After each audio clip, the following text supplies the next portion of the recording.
sans tomber dans la parano, moi, ça me fait quand même un peu peur que tout le pouvoir, toutes les informations, tout l'argent soit mobilisé par, on va dire, quelques entreprises. T'en as situé alors 5 et 4, 9, voilà, t'en as cité 9, mais c'est quand même les plus grosses qui nous font un monopole, un endoctrinement. On peut pas passer à côté d'elles. Et si on passe à côté d'elles, on devient des personnages louches. Donc moi, ça m'inquiète un petit peu, économiquement parlant, politiquement parlant. En plus, ce sont des entreprises qui arrivent à être plus puissantes que les États. Donc, on n'est même plus protégé par son propre gouvernement parce que il n'y a pas de loi assez puissante, de punition assez importante pour contraindre ces sociétés-là à respecter nos libertés. Dans cette utopie-là, il y avait des grands acteurs qui en faisaient soi-disant partie. Parce que si on parle de Google, Don't Be Evil et tout ça, enfin, Google était censé justement... Et bon, on sait bien que c'est devenu un empire commercial. Ils ont mis un voile sur tout l'aspect utopique, quoi. Aujourd'hui, c'était que un outil de business et de contrôle des masses. Enfin, de contrôle des masses, c'est un vocabulaire un peu violent, mais ce que je veux dire, c'est que c'est un outil qui est fait pour faire de l'argent, c'est pas un outil qui est fait pour émanciper les gens. Voilà, le joli mot pour moi, c'est émanciper. C'est l'éducation, c'est l'émancipation. Et aujourd'hui, Google ne sert pas du tout à émanciper les gens. Malheureusement. Je voyais ça plutôt comme quelque chose d'assez positif, c'est-à-dire au début où j'utilisais Facebook, pour moi c'était vraiment un super moyen de communication avec des gens qui pouvaient être éloignés, un super moyen d'information aussi par le biais de pages, par le biais de partage, etc. Et puis en fait, je me suis rendu compte, et je me rends compte aussi en tant que bibliothécaire dans l'usage que peuvent avoir les gens, qu'en fait finalement ce sont des outils qui utilisent quand même beaucoup de nous, beaucoup de données qu'on leur donne, et puis qui nous enferment en fait dans certains usages, dans certains courants de pensée, et qui du coup derrière une ouverture on va dire affichée, finalement quand on gratte un peu on se rend compte que c'est pas si ouvert que ça. Aujourd'hui, il y a une course au pouvoir et à la richesse parmi les grands acteurs du numérique qui se sont rendus compte qu'ils pouvaient générer énormément de richesses, surtout pour leurs actionnaires, et des trucs pratiques pour les individus, parce qu'il faut reconnaître que c'est quand même super pratique de pouvoir téléphoner, envoyer des messages à l'autre bout du monde, et gratuitement, donc c'est utile, mais derrière ça, il y a toute une logique de collecte de données personnelles, et ça a donné lieu au capitalisme de surveillance finalement, où quelques patrons et actionnaires de grandes plateformes internet sont richissimes, ont des capitalisations boursières totalement hallucinantes, et avec littéralement des milliards d'utilisateurs qui sont devenus dépendants de ces plateformes sans vraiment réaliser l'impact de leur décision. C'est-à-dire qu'un jour, on vous a dit « Ah ouais, mais attends, installe Snapchat, c'est gratuit, et puis on va pouvoir communiquer ensemble. » Et au moment où vous installez Snapchat, vous lisez pas le contrat, les CGU, les conditions générales d'utilisation. Forcément, elles sont hyper longues. Il faudrait littéralement des heures pour les lire. Je parle même pas de les comprendre. Donc, on dit « Oui, je clique, j'accepte. » Et on se rend pas compte ce qu'on abandonne comme données.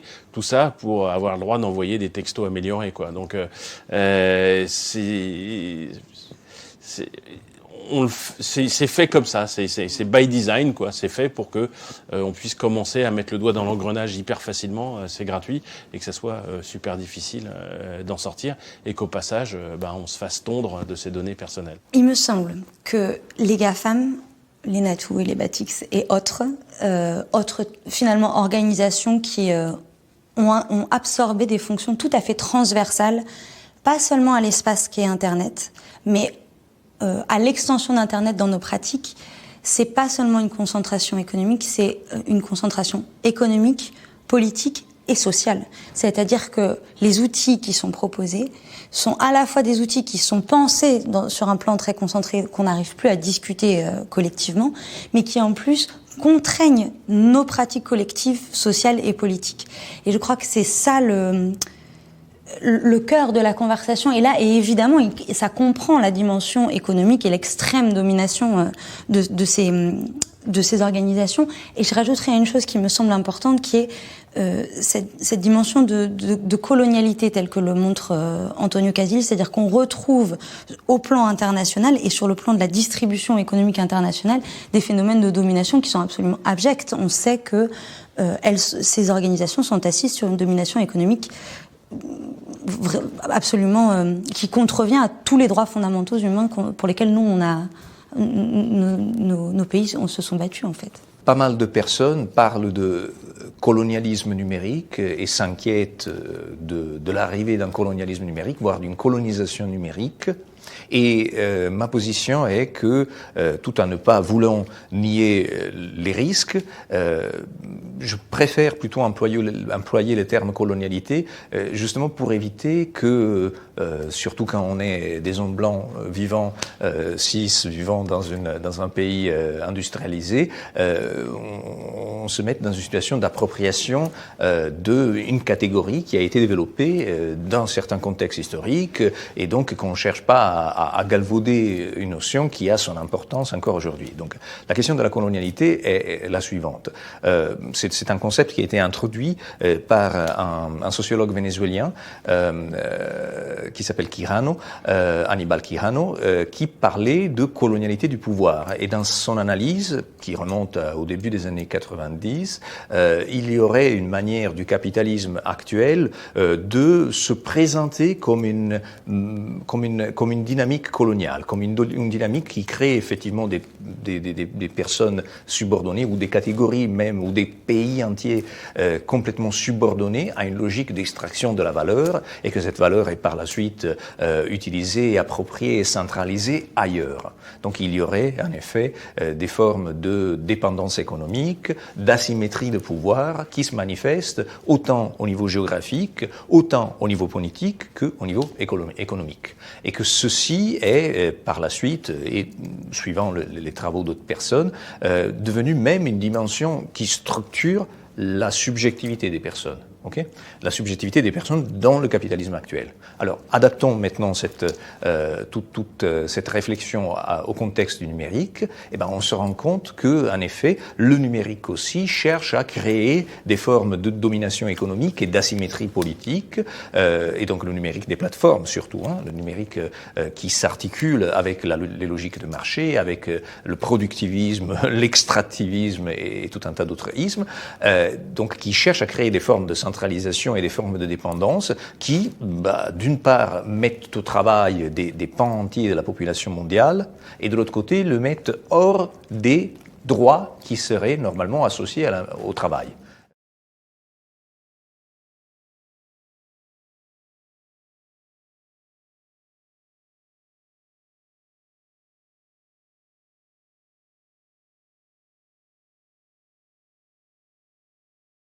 Première citation, c'est une citation de Marc Andreessen, qui était justement mon ancien patron, cofondateur de Netscape, maintenant patron de Andreessen Horowitz, qui est un des plus gros investisseurs en capital risque.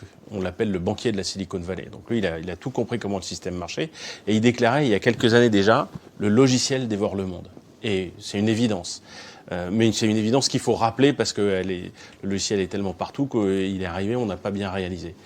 Dès que vous utilisez une machine aujourd'hui, alors peut-être à part votre vieux lave-vaisselle, mais même les nouveaux lave-vaisselle, il y a du logiciel dedans, mais votre smartphone, il est bardé de logiciels, et puis derrière, il communique vos datas à des serveurs qui tournent avec du logiciel. Donc le logiciel, il a touché tous les compartiments de la société, tous nos actes de la vie quotidienne, même dans nos voitures.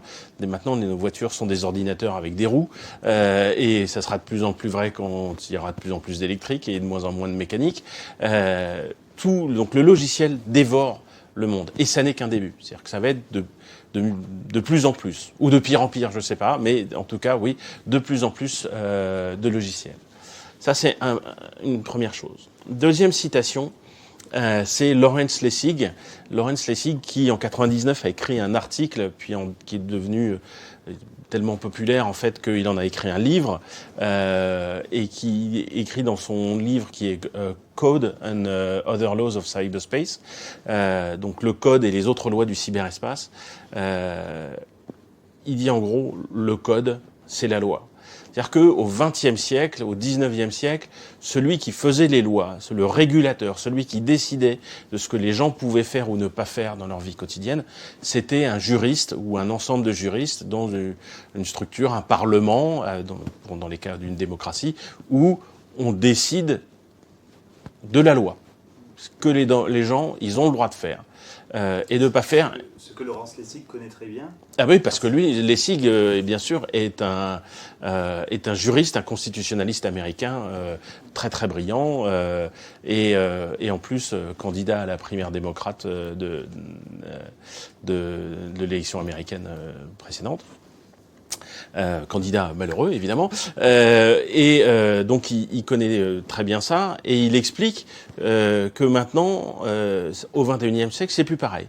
Au XXIe siècle, ce sont les informaticiens, les développeurs, les gens qui écrivent le code qui décident de ce qu'on peut faire ou pas faire. Parce que quand on écrit du code, du logiciel, on décide de ce que l'ordinateur fait ou pas. Mais comme l'ordinateur, ce que je disais précédemment, le logiciel a dévoré nos vies, eh bien en fait, les informaticiens décident de ce que vous pouvez faire ou pas faire avec vos objets du quotidien.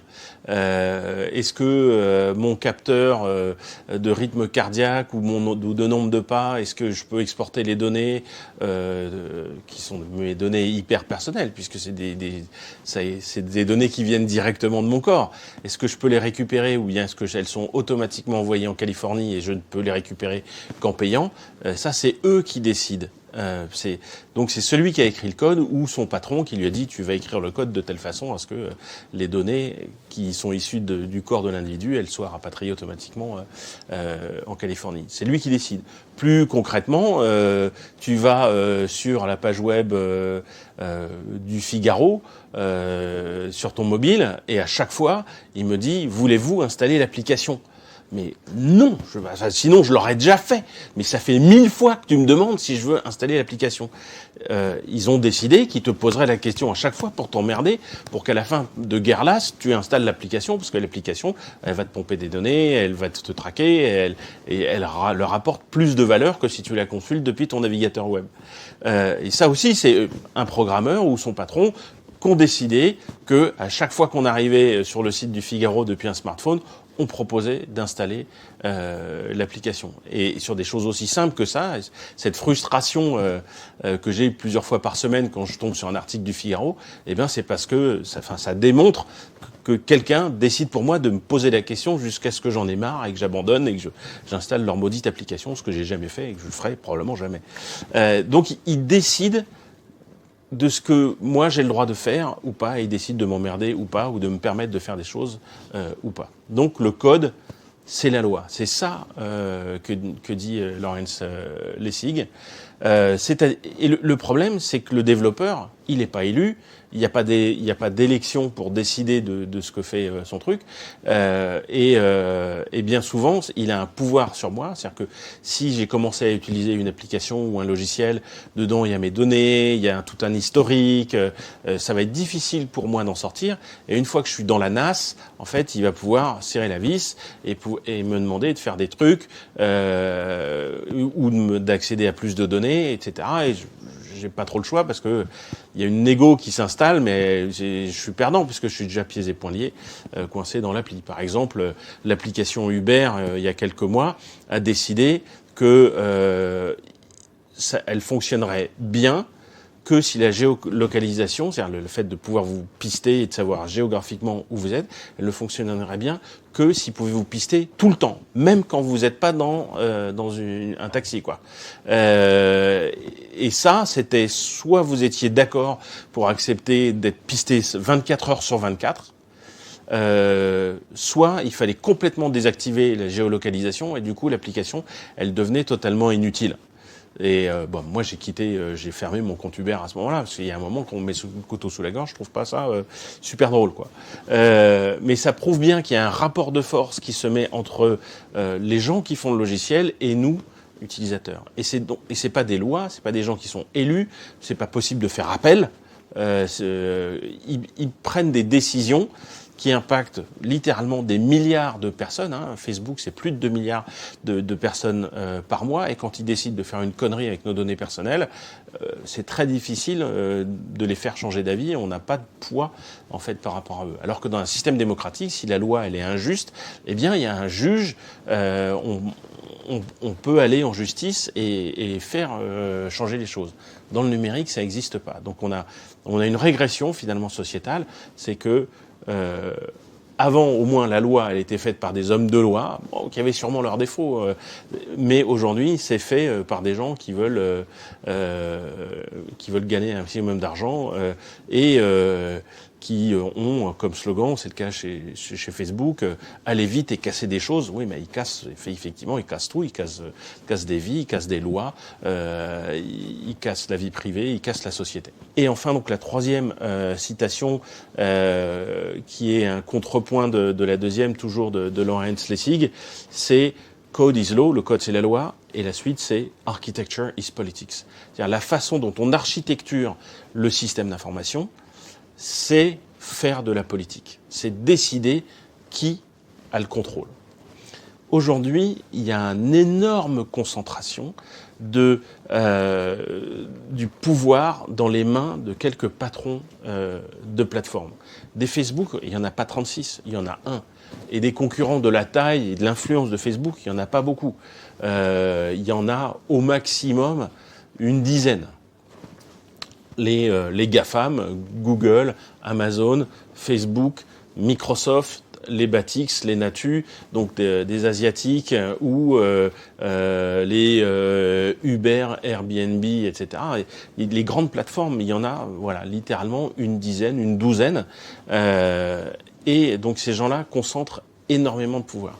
Et leur approche, elle est dans une logique de concentration. Un Google, un Facebook vous disent « Donnez-moi toutes vos données et je vais vous rendre des services dont vous ne pourrez plus vous passer. » Et c'est le cas si on prend Google. Google vous offre un moteur de recherche et il garde votre historique de questions de recherche. Et donc, évidemment, avec ces historiques de questions, il sait surtout sur vos interrogations. Même des choses qu'on n'oserait pas dire à son médecin. Tu vois, tu te lèves le matin, tu as une rougeur mal placée, ils sont emmerdants. Tu sais pas si tu vas en parler en médecin parce que c'est quand même un peu docteur. Et tu poses la question à ton moteur de recherche. Et sans te poser la question que ce truc-là, il est enregistré. Ton moteur de recherche, jamais il a fait le serment d'Hippocrate, tu vois. Donc tes données, elles sont pas particulièrement en sécurité chez lui. Surtout que lui, son job, c'est de monétiser cette information. Donc qui sait ce qu'elle va pouvoir devenir. Donc il y a déjà une intimité du moteur de recherche, mais donc ils savent beaucoup de choses sur toi. Puis après, ils t'offrent aussi Google Chrome, un navigateur qui va donc conserver ton historique de navigation qui leur est communiqué, ainsi que tous les mots de passe que tu stockes sont aussi envoyés à Google. Bon, et puis ils offrent aussi des tas de services sur le web que nous on remarque pas, mais genre Google Analytics qui est le système le plus populaire pour traquer les internautes et savoir ce qu'ils font sur les sites web, il est distribué partout. Et puis tous ces systèmes là qui servent à traquer chacun. Et puis alors vraiment la cerise sur le gâteau, c'est Android, le système d'exploitation mobile qui est donné gratuitement à Samsung, LG et Sony, qui sont pourtant des multinationales extrêmement riches, mais ce système Android, il est donné avec un contrat, et ce contrat, il dit, je vous donne Android gratuitement. Android a coûté des milliards à développer, littéralement des milliards, sans exagération. Je vous donne Android, ça vous évite de dépenser des milliards pour développer un concurrent, mais en échange, vous êtes obligé d'intégrer les applications gratuites, je vous rassure, gratuites, que sont Google Search, donc le moteur de recherche, Gmail, la messagerie, comme ça je saurai à qui vous écrivez, ce que vous écrivez, quand vous écrivez, depuis où vous écrivez. Google Maps, comme ça j'ai accès à votre GPS, je sais tout le temps où vous êtes géographiquement et quels sont tous vos déplacements. Google Calendar, comme ça je sais qui vous avez prévu de rencontrer. Et Google Photos, pareil, Et YouTube, évidemment, j'allais l'oublier tellement il est évident. Bref, tout ça, c'est cadeau pour les grands fabricants qui ont signé un contrat. Ils sont obligés de les mettre dans les téléphones de façon proéminente. Et en fait, tout ça, ce sont des chevaux de Troie. Ces applications, elles arrivent gratuitement via le téléphone. Et même, ça subventionne le téléphone. C'est pour ça qu'un Samsung est moins cher qu'un iPhone. C'est parce que Samsung ne paye pas le logiciel qui vaut des milliards qui tourne dessus. Et c'est donc des chevaux de Troie. C'est un cadeau qui vous est fait, un cadeau. Et il est là pour vous pomper vos données personnelles. Et savoir absolument tout de vous pour que, on puisse vous envoyer de la publicité ciblée, qui est en fait le cancer de l'Internet et du numérique en général, et vous fournir des services personnalisés auxquels vous êtes accro, ce qui fait que vous ne pourrez jamais partir. Donc ça, c'est le modèle de fonctionnement actuel du numérique, avec cette apparente gratuité où on a du mal à résister, parce qu'on se dit que si c'est gratuit, on peut rien perdre en fait. L'esprit humain est mal fichu, alors que de temps en temps, il vaudra mieux payer quelque chose pas forcément très cher, et être libre de faire ce qu'on veut. Mais ça, l'esprit humain est suffisamment mal fait. Et donc, toute cette concentration de data chez un Google, chez un Facebook et chez ces grandes plateformes, elle nous rend complètement dépendants. Donc, si on veut être libre, il ne faut pas être dépendant. Je suis désolé d'enfoncer des portes ouvertes, mais ça veut dire qu'il faut construire un Internet qui n'est pas centralisé. Ce qui m'a beaucoup frappé, moi, sur le positionnement des GAFAM par rapport au secteur du libre, c'est l'évolution qui a eu lieu depuis 3-4 ans, où on a vu finalement ce qui était leur cœur de technologie, on a vu ces plateformes-là le basculer en logiciel libre, c'est-à-dire le rendre accessible. Un des derniers en date, c'était Amazon, par exemple, qui a basculé son système de recommandation, qui est pourtant vraiment le nerf de la guerre, ce sur quoi il a construit son empire, là, le camarade Bezos. Et puis, Amazon annonce que ce qui code ce système de recommandation devient accessible à n'importe qui. Là, on se dit... ils sont fous, qu'est-ce qui leur prend? Parce que pendant des années, on nous a expliqué que c'était du secret industriel, que tout était bâti là-dessus, et puis ils mettent ça en libre accès. Et en fait, derrière, le basculement qui s'opère, c'est que ce qui est devenu stratégique pour des boîtes de cette taille-là, et avec cet enjeu-là, c'est plus tellement le code en lui-même, c'est la capacité de détenir les données qui vont permettre ensuite d'alimenter des stratégies de machine learning ou de choses comme ça. Donc il y a une bascule qui se fait avec ce qui était le nerf de la guerre et ce sur quoi toutes les logiques propriétaires se cristallisaient était le code. Et aujourd'hui, en tout cas à l'échelle des plateformes, c'est plutôt du côté des données que se passe la vraie guerre d'enjeux et d'établissements comme ça d'un territoire totalement privé.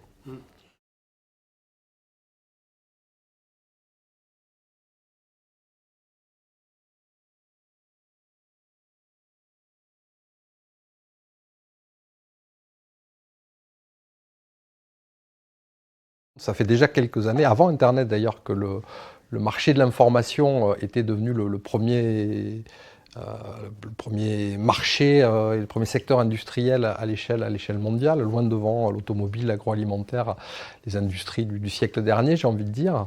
Et puis effectivement, aujourd'hui, il y a ce pouvoir économique des GAFA qui est monstrueux, notamment d'ailleurs du côté, parce qu'on parle souvent de Facebook, de Google, mais il y a aussi Amazon qui occupe un rôle absolument déterminant, puis qui installe dans notre quotidien ces petites enceintes et ces petits objets connectés un petit peu partout, ce qui est aussi une espèce d'architecture de la surveillance totalement banalisée et assez flippante. Et du coup, oui, pour moi, dès qu'il y a une mainmise économique, il y a immédiatement derrière des questions politiques qui se posent. Et moi, ce qui m'intéresse, ou ce sur quoi je travaille en tout cas, c'est la manière dont ces monopoles, ces puissances économiques vont exercer une influence politique, soit de manière assumée et explicite, soit de manière beaucoup plus sourde et dissimulée. Et le boulot ensuite des chercheurs, des citoyens, des associations, c'est d'aller questionner justement ce rôle politique pour essayer de le mettre à jour et de voir comment on peut éviter de se retrouver dans des situations qu'on a connues, l'élection de Trump et le rôle de Cambridge Analytica, le Brexit, voilà, essayer non pas de dire que tout est de la faute évidemment de Facebook ou des grandes plateformes ou des gens qui tentent d'instrumentaliser ce qui va s'y dire et s'y jouer, mais d'essayer de clarifier des mécanismes qui sont justement totalement opaques et qui posent un problème effectivement en termes de libre arbitre, en termes d'accès à l'information. Et le problème, pour revenir à la question, c'est que, qu'il s'agisse d'Amazon ou de Facebook, les contre-pouvoirs sont beaucoup plus faibles qu'à l'échelle d'un État. C'est-à-dire que les seuls contre-pouvoirs, ce serait une régulation par l'économie ou par le pouvoir législatif, mais on voit bien, que ce soit sur la question de l'impôt, que ce soit sur la question des données et de la vie privée, que c'est très compliqué, que sur la question de l'impôt, les GAFA ont toujours des meilleurs avocats fiscalistes que les États. Et donc voilà, à partir du moment où il n'y a pas ces contre-pouvoirs, effectivement, on est sur une ligne de crête qui fait que tant que Mark Zuckerberg est plutôt un démocrate, tant qu'il est plutôt sensible, on va dire, ou qu'il n'a pas envie d'installer une dictature demain matin, tout va bien. Mais si ce genre d'individu ou son conseiller d'administration se met à péter un câble, enfin, ou ça peut avoir un impact immédiat sur nos vies, et ça c'est embêtant. Et puis sinon, après, il y a le côté, moi, une de mes marottes, je suis bêtement démocratique. J'ai une de mes obsessions, j'ai abandonné tous les autres combats, le seul truc qui m'intéresse, c'est la démocratie. En fait, je me rends compte, c'est ma marotte personnelle, mais j'ai l'impression que depuis tant d'années où on a palabré, discuté, parfois on s'est engueulé entre nous et tout ça, j'ai l'impression que tout ça, c'est, voilà, on s'agite entre nous, mais ça sert à rien, parce que de toute façon, le pouvoir, il est ailleurs. Vraiment, pour faire vraiment très, très rapide. Et donc, comme l'aspect d'établir une démocratie plus avancée, est pour l'instant, le seul combat qui m'intéresse vraiment, on verra pour après les sujets. On se disputera, comme on dit souvent, on se disputera après. On se disputera quand ça servira à quelque chose. Je trouve qu'aujourd'hui, on se dispute, ça sert à rien. Donc, puisqu'on n'a pas le pouvoir d'avoir des actions au niveau vraiment politique. Enfin, c'est ma pensée. Donc, du coup, pour l'aspect numérique, c'est très important, puisque, bon, je ne veux pas ressortir les classiques les histoires de Cambridge Analytica et toutes ces choses-là. Les deux exemples qui sont très, enfin, je vais te dire choses un peu bateau, mais c'est effectivement le Brexit et l'élection de Trump. Moi, j'en parle pas mal avec les gens ici, parce que on a fait pas mal d'ateliers sur les réseaux sociaux, et donc encore une fois, on fait l'aspect un peu technique parce que c'est intéressant de savoir ne serait-ce que comment on s'en sert. Évidemment, il faut faire cet aspect pédagogique. Mais moi, ce qui me passionne plus, c'est effectivement leur dire aussi, sans charger trop le côté effrayant, mais dire aussi comment ça fonctionne et qu'est-ce qu'on voit finalement, qu'est-ce qu'on a dans notre Facebook. Et donc, on a beaucoup parlé du filtre. En gros, je dis aux gens, vous faites votre panier des choses qui vous intéressent en vous abonnant ou en étant ami avec des gens. Et puis, entre ça et ce qui arrive dans votre mur, il y a un filtre. Et c'est ce filtre qui est très, très important. Et donc, bon, j'essaie d'y aller doucement. Je ne me prétends pas que ces filtres, ce qu'on appelle l'algorithme Facebook ou l'algorithme d'autres trucs, ont élu Trump ou ont fait le Brexit. J'en sais rien si sans ça, il aurait été élu ou pas. Je ne sais pas si sans ça, il y aurait eu le Brexit ou pas. Ce que je sais, c'est que ça influence très, très fortement. Donc, ça me semble très, très, très grave. Je suis aussi intimement persuadée qu'ils participent énormément à certaines révoltes sociales, ou en tout cas ils sont omniprésents aussi dans le fichage des gens, dans la revente de ces données-là aussi aux politiques. J'espère que ça pourrait être ralenti, être freiné, j'espère en tout cas un jour ne plus pouvoir avoir à me soucier que mes données, ou en tout cas les commentaires que je peux laisser sur certains articles sur Facebook, ne soient pas revendus à l'État comme étant justement des données brûlantes sur un militantisme avéré ou pas. Et ouais, pour moi en tout cas, ça m'étonnerait pas je sais qu'ils ont le pouvoir, donc qu'ils le fassent ou pas, pour moi c'est pas impossible. C'est très difficile aujourd'hui. Facebook a un pouvoir politique tellement gros, tellement important qu'en fait, en tant qu'État, c'est très difficile d'arriver de dire non, c'est moi qui ai fait la loi en fait. Et ça, c'est je pense un des chantiers en fait politico-économiques hyper importants même des 2 prochaines années. Parce que quand on voit les impacts qu'a Facebook et qu'a Twitter sur les votes et sur la vie politique concrète, c'est qu'à un moment donné, le Brexit, l'élection de Donald Trump, c'est des choses qui sont très clairement arrivées parce qu'il y a eu un usage nouveau qui a été fait en tout cas inattendue, qui a été faite de ces réseaux-là, et qu'il y a une vraie responsabilité de ces réseaux-là dans la manière dont l'information a été à un moment donné transmise, mise en avant, couplée à des modèles économiques très particuliers de la presse qui sont apparus dans ces réseaux-là. Et en fait, cette responsabilité-là, elle n'est pas mise en balance avec un autre pouvoir qui peut dire « attention ». Il va falloir construire ce contre-pouvoir, il va falloir construire un contre-pouvoir qui ne sera pas uniquement constitué des militants de l'Internet qui sont des petits David contre des gros Goliaths, et qu'en fait, qui font beaucoup de choses et qui sortent des brèches qui sont super intéressantes et qui sont super importantes, mais qui ne peuvent pas se battre tout seuls. Il va falloir mettre en fait toute la société autour pour pouvoir construire une autre forme de pouvoir. Et ça, c'est vraiment... le problème des GAFAM, c'est vraiment peut-être... cette histoire de restructuration du pouvoir autour, c'est peut-être l'enjeu de l'état économique et politique du monde dans les prochaines années, quoi. Ce que les Gilets jaunes ont apporté à Facebook, c'est ce que j'avais appelé dans un papier une bombe démocratique en devenir. C'est-à-dire que Facebook a beaucoup apporté aux Gilets jaunes, puisque Facebook leur a permis de se structurer, d'acquérir une forme de visibilité, puis surtout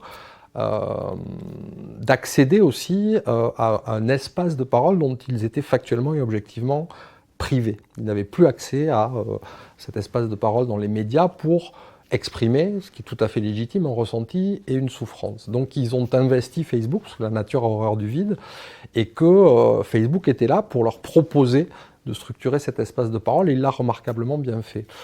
En échange de ça, sans en avoir bien entendu conscience, ou en tout cas sans le faire de manière délibérée,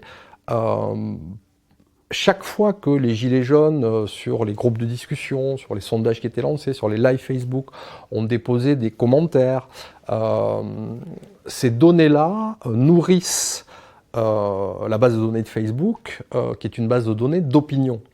Et le problème, c'est que c'est pas très compliqué pour Facebook, même si vous êtes un utilisateur pas très actif, de savoir si vous êtes plutôt à gauche, plutôt à droite, plutôt hétéro, plutôt homo, etc. Parce qu'effectivement, il y a votre navigation, les gens que vous suivez, c'est assez simple de le détecter. Mais là où ça devient beaucoup plus compliqué et problématique, c'est de savoir si vous votez à gauche, mais sur tel sujet, là pour le coup, par contre, vous êtes plutôt proche de, alors soit la France Insoumise, soit une autre thèse. Sur tel autre sujet, vous êtes prêt à vous mobiliser, à descendre dans la rue, et puis pour un autre sujet, à l'inverse, vous êtes pour ou contre, mais vous ne vous bougerez pas. Quand on a toutes ces données, qu'on sait comment les exploiter, qu'est-ce qui se passe si demain il y a effectivement une agence ou un État, ou une agence qui agit au nom d'un État, ou quelqu'un qui vient vous contacter dans une démarche de lobbying, de stratégie d'influence? Qu'est-ce qui se passe s'il a toutes ces données à disposition?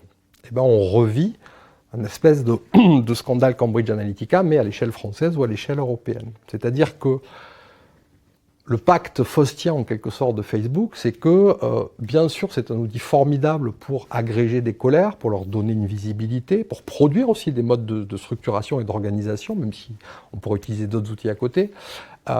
Mais en faisant cela, on condamne aussi ces colères à être instrumentalisées et récupérées à l'opposé de ce qu'elle tentait d'exprimer, parce que précisément derrière il y a un modèle économique et une architecture technique qui est profondément toxique et qui va se servir de ces données très qualifiées pour ensuite effectivement mettre en place des campagnes ou des stratégies d'influence qui sont très difficiles à détecter. En plus, ça c'était l'autre enseignement de l'affaire Cambridge Analytica.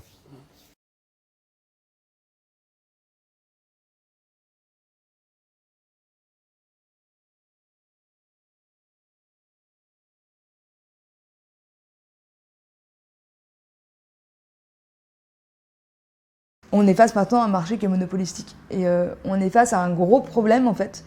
Et c'est marrant parce que les gens qui font la régulation commencent à se poser ce problème-là, en tout cas commencent à le poser de manière publique. Peut-être qu'ils le pensaient avant, il faudrait que je refasse mes lectures, mais c'est vraiment un problème qui commence à être pensé dans ces 2-3 dernières années de manière publique, en fait. Enfin, les gens qui font la régulation commencent à dire sur Twitter, il faudrait réguler les plateformes. Et le problème, c'est que les structures de pouvoir qui sont apparues dans ces plateformes sont des structures qui sont nouvelles. Jusqu'ici, un État pouvait dire « Non mais en fait, tu fais de la merde. Toi, entreprise, tu fais de la merde, on va te mettre une amende et tu vas arrêter tes bêtises. » Aujourd'hui, même l'Union européenne met des amendes à Google et ça a un effet, mais ça n'a pas l'effet que ça devrait avoir en fait. On est face à des telles tensions de pouvoir qu'en fait on se rend compte que les structures régaliennes qu'on avait mises en place pour réguler, c'est-à-dire pour contrôler le fait que ces structures monopolistiques elles fassent pas de mal au reste du marché, parce que en fait, pour comprendre à quoi sert la régulation, en gros il faut comprendre que c'est un peu comme c'est le garde-chasse dans le zoo en fait, dans la forêt. Là il y a trop de population de lions, il va falloir un petit peu calmer les lions, histoire que les antilopes elles puissent se refaire un peu, parce que sinon on va plus avoir d'antilopes du tout. Ça va être un peu gênant, parce qu'après tout l'écosystème va se casser la gueule s'il commence à plus y avoir d'antilopes. Après il n'y a plus de trucs pour manger l'herbe, alors il y a plus d'herbe, enfin, c'est le bordel. Non, faites pas ça. Du coup, le travail du régulateur c'est ça, c'est en fait de calmer les ardeurs des plus gros acteurs du marché pour que les plus petits continuent à exister et que le marché reste dans un équilibre cas un cas, parce que ce serait mieux si les gros acteurs ils étaient un peu moins gros, mais bon, maintenant qu'on en est là. Et on se rend compte, il y a une forme d'échec en fait de cette pensée-là de la régulation aussi, parce qu'on est dans des structures de pouvoir qui sont pas, pour lesquelles en fait cette pensée-là ne marche pas. C'est une organisation en trois parties. Il y a la partie émergée qui est la grande plateforme Facebook. Il y a ensuite des annonceurs, parce que le modèle est souvent un modèle de régie publicitaire. Puis entre les deux, il y a des gens qu'on appelle effectivement des courtiers de données, donc qui sont des gens dont le travail est d'agglomérer ces quantités de données et puis ensuite de les structurer pour les rendre efficaces dans le cadre d'une action d'influence, de vente, de ce qu'on veut. Et on parlait tout à l'heure du marché de l'information, en termes de valeur, ce qui a le plus de prix sur le marché, c'est effectivement ces banques ou ces bases de données que fabriquent ces courtiers de données et qui permettent ensuite de faire...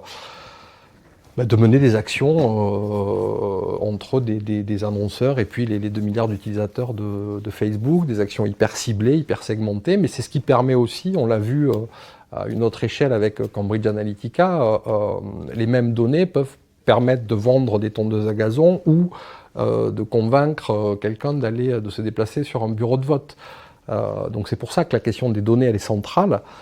Et c'est pour ça que autant ces firmes-là semblent prêtes à basculer pour un certain nombre de choses et d'algorithmes du côté d'une plus grande ouverture, autant dès qu'on essaye de toucher au Grisby, comme dirait Gabin, là ça devient beaucoup plus compliqué. Ouais. On a énormément de choses à cacher. Heureusement, je dirais, la vie privée est quelque chose qui reste encore douloureusement au centre des préoccupations des individus et plus récemment au centre aussi du débat politique. La vie privée est certainement un concept qui a son histoire, qui a aussi une certaine connotation très liée au contexte de son émergence. Donc c'est un concept en tant que privacy qui s'est structuré à partir de la fin du 19e siècle, surtout dans la jurisprudence anglo-saxonne, mais qui encore aujourd'hui a une importance pour la population mondiale des utilisateurs d'Internet, dans la mesure où on se retrouve face à un besoin non seulement de défendre une intimité, parce que c'est pas seulement ça, l'idée de la privacy n'est pas seulement de défendre l'intimité contre tout accès, mais au contraire de réguler, voire de arbitrer des formes différentielles d'accès. Et donc de ce point de vue-là, c'est quelque chose qui rassemble beaucoup plus à la création d'un ensemble donc d'un faisceau de droits, par exemple, ou alors pour utiliser une métaphore un peu à l'informatique, enfin de type informatique, on pourrait dire, c'est tout simplement des privilèges d'accès. Donc certaines personnes ont accès jusqu'au sancta sanctorum de nos informations personnelles, certaines personnes restent des utilisateurs qui n'ont pas le droit d'admin, pour faire court. Et dans ce contexte-là, donc, quelles sont les situations qui se présentent? C'est des situations qui sont extrêmement variées. Il y a certaines informations que j'ai envie de donner à des personnes et pour un temps limité et pour des finalités très précises, par exemple exemple, je pourrais donner à, que sais-je, un membre de ma famille le code PIN de ma carte bleue, mais je donnerai pas cette information à mon collègue ou à mon médecin. Et à mon médecin, par contre, je donnerai des informations très précises sur mon état de santé, en sachant quand même qu'il est limité par le secret entre médecin et patient, et qu'il ne va pas les utiliser, par exemple, pour, que sais-je, les revendre à quelqu'un, voire les utiliser pour faire un post de blog, dans la meilleure des hypothèses. Et donc, de ce point de vue-là, tout relève de ce type d'arbitrage, tout relève de ce qu'on appelle une négociation qui très vite devient une négociation collective. Négociation collective parce que, justement, il y a une pluralité de personnes qu'il faut prendre en compte et une pluralité de personnes qu'on prend en compte de fait, de manière implicite ou explicite, à chaque fois qu'on fait quelque chose sur Internet ou qu'on fait quelque chose sur un équipement numérique. De ce point de vue-là, à chaque fois que je poste une image, je suis en train de passer un deal avec mon public attendu. Et donc d'abord, je suis en train de circonscrire le périmètre des personnes qui pourraient accéder à cette information. Et je suis extrêmement déçu, voire je me sens en danger quand une personne qui n'était pas censée recevoir cette information la reçoit. Et encore une fois, je suis en train de négocier de manière implicite ou explicite quel est l'usage qu'on va faire de cette photo. Je donne un exemple. Si je mets une photo de moi en maillot de bain, parce que c'est une photo de la plage, prise l'été pendant les vacances, etc., et je la poste sur Facebook, et je la poste par exemple seulement à mes amis, déjà je suis en train de circonscrire les personnes qui ont accès. Ensuite, je suis en train de, peut-être solliciter un avis du type « Ah, t'es en vacances, c'est cool les vacances », et pas, par exemple, des commentaires sur le type de maillot de bain que je porte, ou alors sur ma forme physique à ce moment de l'été. Bref, il y a un certain pacte qu'on passe avec les publics. Évidemment, ce pacte est délicat, et donc il faut à chaque moment le défendre, le redéfinir, et à chaque fois qu'on cherche justement à redéfinir aussi vis-à-vis de l'usage que les plateformes peuvent faire de nos données ou de nos contenus, donc on est en train de redéfinir le périmètre et ce qu'on appelle la propriété des données personnelles, on est en train de dire qui sont les personnes qui font partie de cette négociation collective. Et cette négociation collective, par contre, on a découvert de plus en plus les dernières années, est beaucoup plus complexe de ce qu'on imaginait. Parce que s'il y a 10 ans, on se disait tout simplement, je publie une photo sur un blog et seulement les lecteurs du blog vont voir cette photo. Après, on s'est rendu compte qu'il y a un tas d'annonceurs qui, à travers l'API de telle plateforme, peuvent avoir accès à cette même information, qu'il y a des personnes qui s'approprient de cette photo parce qu'ils ont accès, à notre smartphone via une application un peu douteuse. Et après, évidemment, qu'il y a des pouvoirs publics qui s'occupent de regrouper et analyser ces informations, et ainsi de suite. Donc, du coup, la négociation devient collective, même au sens de dire c'est quelque chose qui, finalement, relève d'un pays tout entier. Et donc, à chaque fois que je produis quelque chose, le personnel est forcément politique, ou parfois même au niveau international, parce que ces informations circulent d'un pays à l'autre, comme l'ont montré évidemment toutes les énormes controverses liées à les révélations de Snowden, ou par exemple à certains grands accords internationaux, comme le Safe Shield à l'époque, ou comme le RGPD aujourd'hui. Il y a une forme de soft power, et surtout de déterminisme technologique. C'est-à-dire, je ne crois pas que la technologie soit neutre. Je crois qu'elle est toujours orientée, qu'elle sert toujours des intérêts qui peuvent être des intérêts économiques ou autres. Il y a deux choses qui m'interpellent sur ce sujet-là. C'est la manière dont ces plateformes fabriquent de la norme sociale. C'est-à-dire qu'effectivement, on a beau dire ce qu'on veut, on a beau être un citoyen relativement éclairé au courant de ces enjeux et de ces problématiques, la